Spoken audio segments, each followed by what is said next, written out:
안녕하세요. 지혜의 샘물을 통해 하나님의 말씀을 나누는 시간입니다.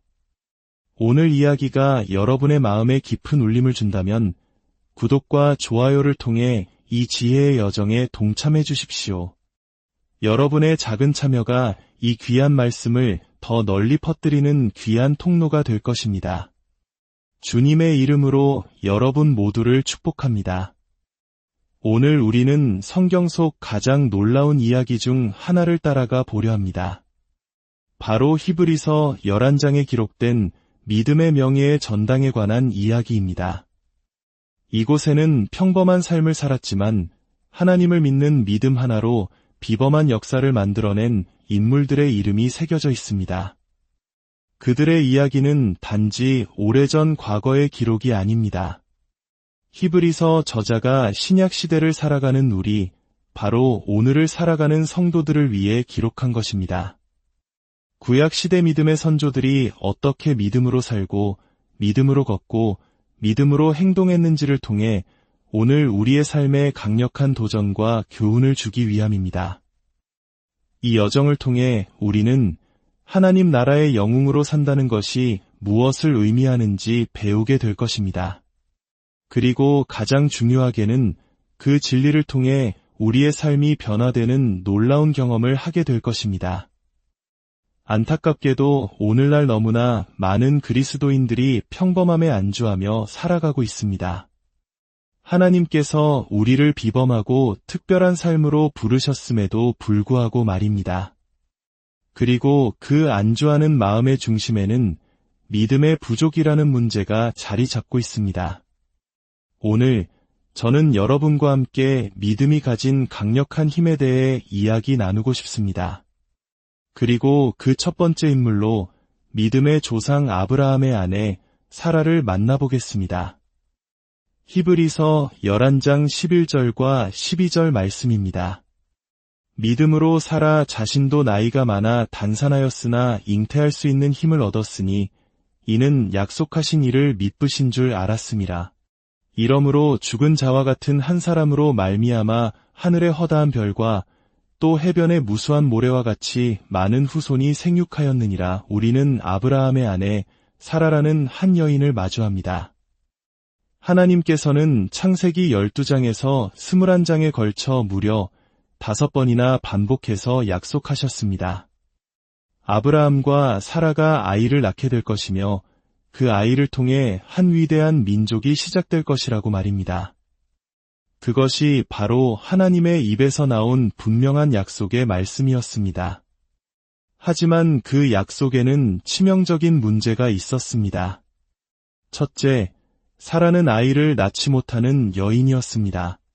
그녀의 자궁은 생명을 잉태할 능력이 없었습니다. 임신 자체가 불가능한 몸이었습니다. 하나님은 너는 아기를 가질 것이다 라고 약속하셨지만 현실은 아기를 가질 능력이 전혀 없다는 것이었습니다. 약속과 현실이 정면으로 부딪히고 있었습니다. 고대 사회에서 특히 가부장적 문화가 강했던 시대에 아이를 낳지 못하는 여성의 삶은 상상하기 힘든 고통과 수치심의 연속이었습니다. 대를 잇는 것이 가문의 가장 중요한 의무였던 시절, 사라의 마음이 얼마나 절망으로 가득 찼을지 우리는 짐작할 수 있습니다. 둘째, 그녀는 너무 늙었습니다. 성경은 그녀의 나이가 90세였다고 기록합니다.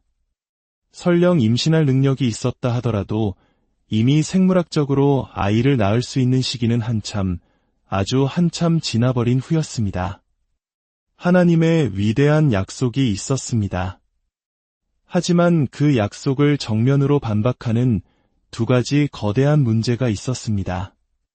임신 불가능이라는 의학적 사실과 90세라는 돌이킬 수 없는 나이였습니다.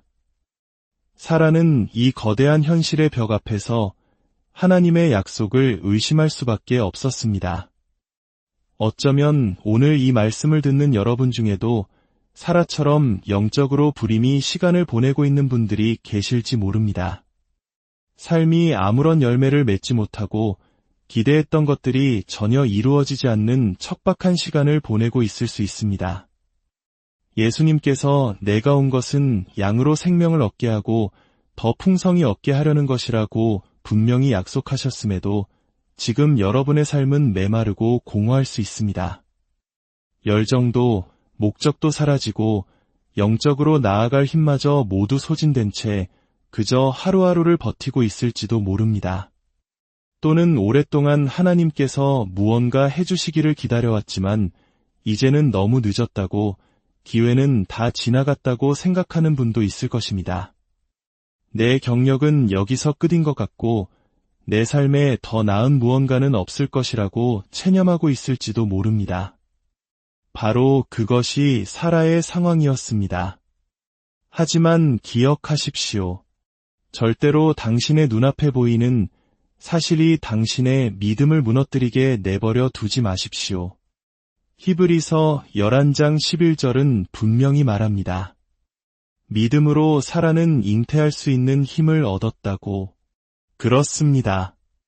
현실적인 사실들이 당신에게 아무리 불리하게 보일지라도, 심지어 믿음과 완전히 반대되는 것처럼 보일지라도 그 문제들이 하나님의 약속보다 더 커 보이게 만들지 마십시오. 사라는 이 거대한 약속과 해결 불가능해 보이는 문제 사이에서 결단을 내려야 했습니다. 그녀는 생각했습니다. 아무래도 하나님이 실수하신 것 같아. 그래서 창세기 16장에서 그녀는 하나님을 돕기 위한 계획을 세웁니다. 사레가 아브람에게 이르되 여호와께서 내 출산을 허락하지 아니하셨으니 원하건대 내 여종에게 들어가라. 내가 혹 그로 말미암아 자녀를 얻을까 하노라 하매 아브람이 사레의 말을 들으니라. 사라는 자신의 여종 하갈을 통해 하나님의 약속을 이루려고 했습니다. 이것이 바로 육신의 방법입니다. 하나님의 때와 방법을 기다리지 못하고 인간적인 지혜와 노력으로 문제를 해결하려는 시도입니다. 성령의 역사를 육신의 노력으로 이루려는 위험한 시도였습니다. 그 결과는 어땠습니까? 아브라함은 하갈에게 들어갔고 하갈은 이스마엘을 낳았습니다. 그리고 그 두 형제의 후손, 이삭의 자손인 유대인과 이스마엘의 자손인 아랍인들은 오늘날까지도 끊임없이 갈등하고 싸우고 있습니다. 우리가 지금 중동에서 목격하는 모든 비극의 씨앗은 바로 사라가 하나님의 방법을 우회하고 자신의 방법을 선택했던 그 순간에 뿌려졌습니다. 그녀는 두 마음을 품었고 그 결과는 재앙이었습니다. 사도 바울은 갈라디아서 4장에서 이야기를 신약의 성도들에게 교훈으로 가져옵니다. 하갈을 통해 육신을 따라 난 아들 이스마엘과 약속을 통해 성령을 따라 난 아들 이삭을 비교하며 우리에게 경고합니다. 절대로 육신의 방법으로 하나님의 일을 이루려 하지 말라고 말입니다. 육신과 성령은 결코 함께할 수 없기 때문입니다. 결국 하갈과 이스마엘은 집에서 쫓겨나야만 했습니다. 만약 우리가 하나님의 약속을 경험하기 원한다면 반드시 내려야 할 결정이 있습니다. 그것은 바로 육신의 방법에 의지하여 성령의 일을 도우려는 시도를 멈추는 것입니다.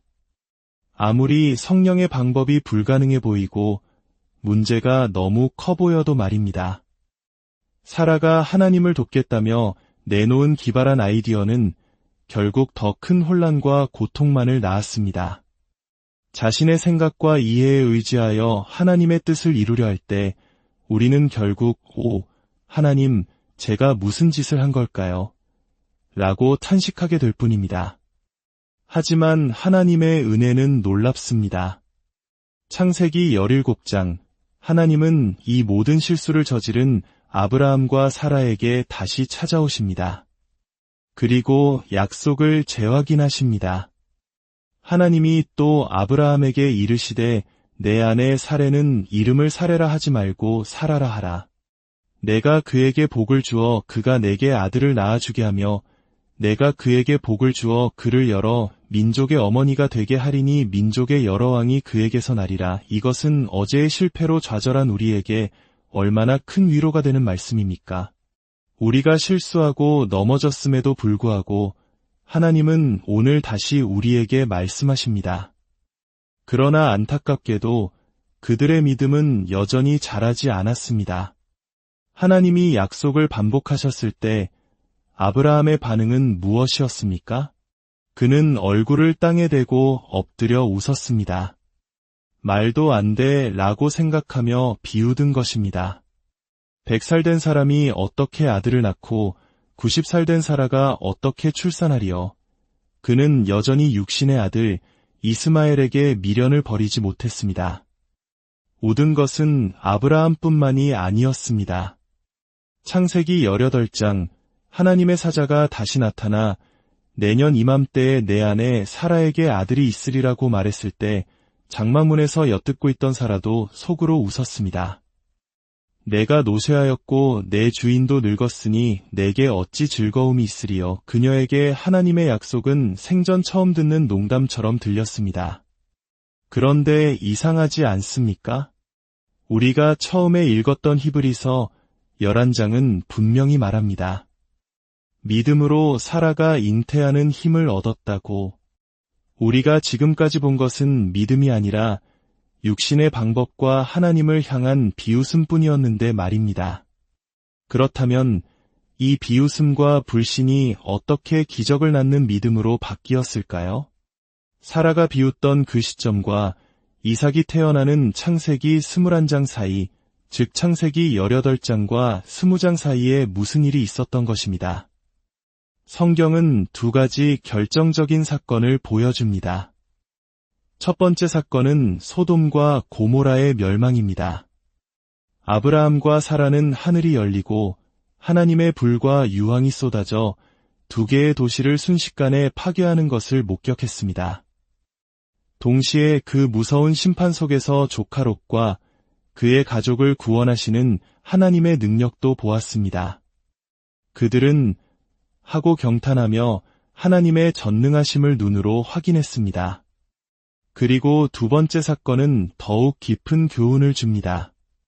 아브라함은 그랄 왕 아비멜렉을 두려워한 나머지 아내 사라를 자신의 누이라고 속입니다. 아비멜렉은 사라가 독신인 줄 알고 그녀를 자신의 궁으로 데려갑니다. 바로 그날 밤 하나님께서 아비멜렉의 꿈에 나타나그러스나하게 경고하십니다. 내가 데려간 이 여인으로 말미암아 내가 죽으리니 그는 남편이 있는 여자임이라. 긴 이야기는 생략하겠습니다. 중요한 것은 그 다음입니다. 하나님은 아브라함의 기도를 들으시고 아비멜렉과 그의 집안을 치유하셨습니다.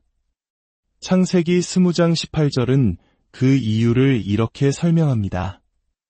이는 아브라함의 아내 사라의 일로 여호와께서 아비멜렉의 집의 모든 태를 닫으셨음이더라. 이것을 지켜본 사라의 마음이 어땠을까요?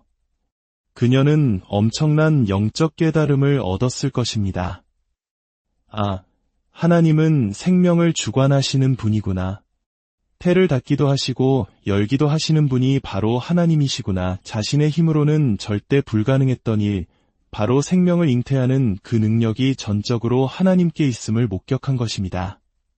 하나님은 소돔과 고모라의 사건과 아비멜렉 집안의 태를 열고 닫는 사건을 통해 아브라함과 사라의 믿음을 성장시키셨습니다. 그들의 눈을 열어 하나님의 능력을 보게 하셨습니다. 그리고 마침내 창세기 21장, 여호와께서 말씀하신 대로 사라를 돌보셨고 여호와께서 말씀하신 대로 사라에게 행하셨으므로 사라가 임신하고 하나님이 말씀하신 시기가 되어 노년의 아브라함에게 아들을 낳으니 아브라함은 그 아들의 이름을 이삭이라 지었습니다. 이삭의 뜻이 무엇인지 아십니까? 바로 그가 웃다라는 뜻입니다. 하나님을 비웃었던 그들에게 하나님은 진짜 기쁨의 웃음을 선물로 주신 것입니다. 이 이야기는 오늘 우리에게 무엇을 말해줍니까? 하나님께서 당신의 삶의 약속의 성취를 늦추시는 이유는 바로 당신의 믿음을 성장시키기 위함입니다. 하나님은 그 기다림의 시간을 통해 우리가 인간적인 방법을 내려놓고 하나님의 전능하심을 바라보게 하십니다. 사라는 90세까지 기다려야 했지만 하나님은 그녀에게 37년이라는 긴 시간을 더 허락하셔서 아들 이삭과 함께하는 기쁨을 충분히 누리게 하셨습니다. 당신이 믿음으로 바로 서고 마침내 하나님의 약속이 이루어질 때 하나님은 당신이 그 축복을 최대한 누릴 수 있는 충분한 시간과 기회를 허락하실 것입니다. 믿음에는 능력이 내재되어 있습니다.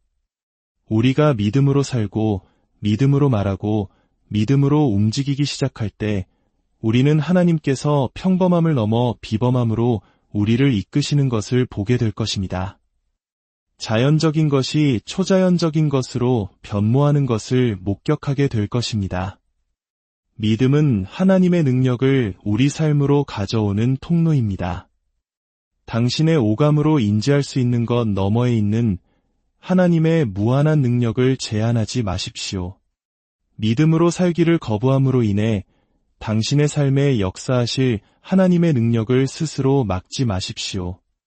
여러분의 삶에 하나님께서 주신 약속은 무엇입니까? 지금 그 약속이 현실의 문제 앞에서 너무나 작고 불가능해 보입니까? 오늘 사라의 이야기를 기억하십시오. 우리의 비웃음을 기쁨의 웃음으로 바꾸시는 하나님을 신뢰하십시오. 주님의 신실하심을 믿고 나아가는 모든 분들 위해 불가능을 가능케 하시는 하나님의 놀라운 능력이 함께 하시기를